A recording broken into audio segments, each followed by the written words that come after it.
Hi there, I'm Woolly Wormhead and welcome to my channel. In today's tutorial, I'd like to show you how to do a mattress stitch for garter stitch. Now, this is a very easy and invisible method for joining garter stitch. In fact, I tend to use this, i.e. if I'm working a hat in the round in garter stitch, I generally knit it flat and then mattress seam it because it is actually more invisible than knitting garter stitch in the round. You don't get a jog, right? It's that good. If you've tried mattress stitch for stocking stitch and thought, I don't know, it leaves a bulky lump on the inside, this doesn't. It's completely flat. So let me switch over to the other head and show you how it works and what the mechanism of it is and show you how cool it can really look. Okay, so here I have two garter stitch swatches with a crochet cast on and a standard bind off because I like those continuous chains, and a standard garter stitch edge. In other words, there's nothing special done at the end.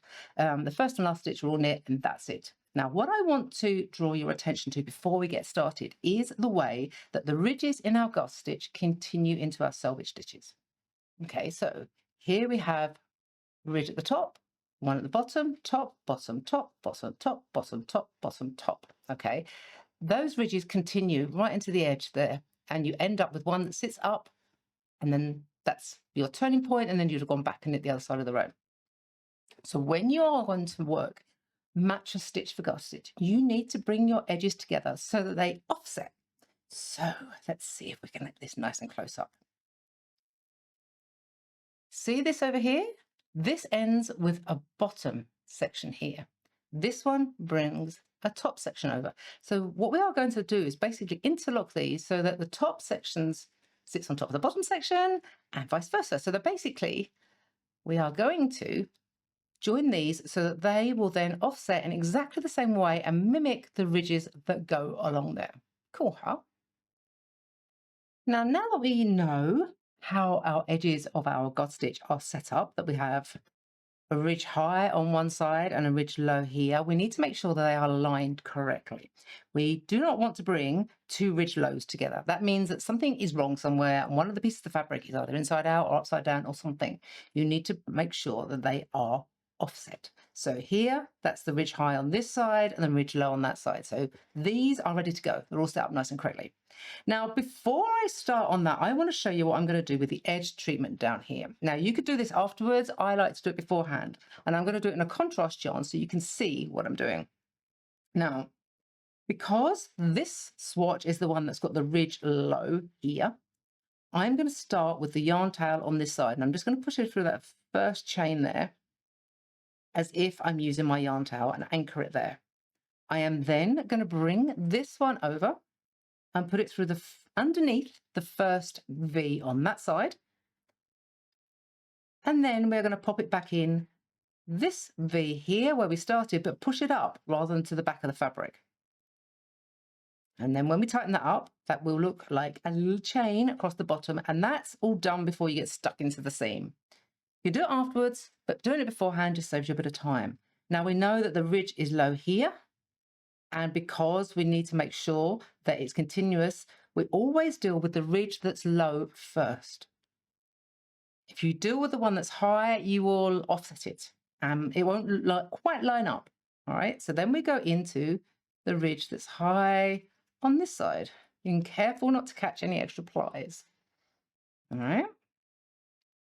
And then basically you just keep going like that.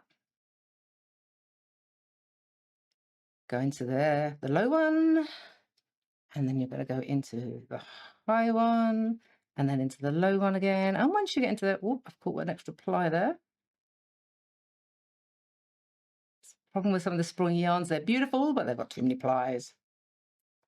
Right, high, low.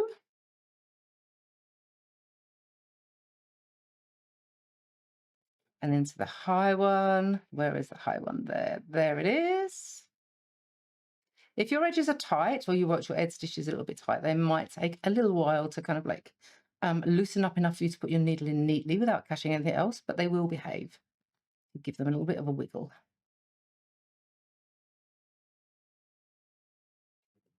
And you can start to see this lining up already, can't you? It's cool. I love this.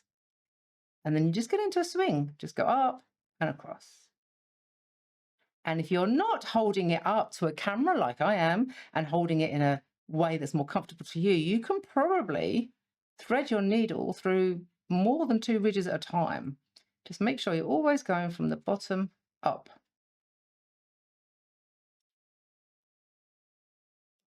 And that is basically all you do all the way up to the top. Now, let me just hold that there. You can see the contrast yarn that I've run through, all right? And you can see the little chain I've created at the bottom, which is like the duplicate stitch to make sure that the cast-on edges flow nicely. And then look at how that lays. Bring my trusty needle in here, my little pointer. The ridges continue all the way across. So this one is the one that we started with, all right? Then that was the next one that we sewed up. And the ridges are all the way across. They alternate properly all the way through. And then the next one. And then the next one.